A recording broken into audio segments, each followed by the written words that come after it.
ما الدنيا؟ لو كانت الدنيا تعدل عند الله جناح بعوضة ما سقى كافرا منها شربة ماء.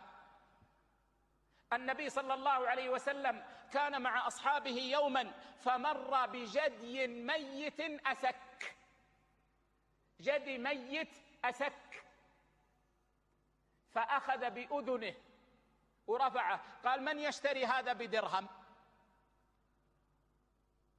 قالوا: يا رسول الله، والله لو كان حيا ما اشتريناه، فإنه أسك، فكيف وهو ميت؟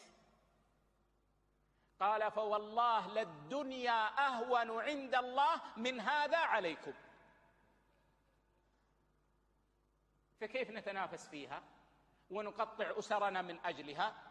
النبي صلى الله عليه وسلم يقول ابن آدم مالي مالي، يعني ابن آدم حريص على المال، يقول مالي مالي، وليس لك من مالك إلا ما لبست فأفنيت فأبليت، أو أكلت فأفنيت، أو تصدقت فأبقيت، وما سوى ذلك فذاهب وتاركه للناس.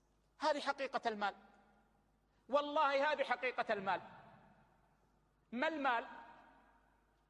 إما أن تأكله فيفنى، خلاص ذهب، وإما أن تلبسه فيبلى، وإما أن تتصدق منه فيبقى، وإما أن تدخره، فهل ستبقى له؟ لا والله، ستموت وتتركه للناس.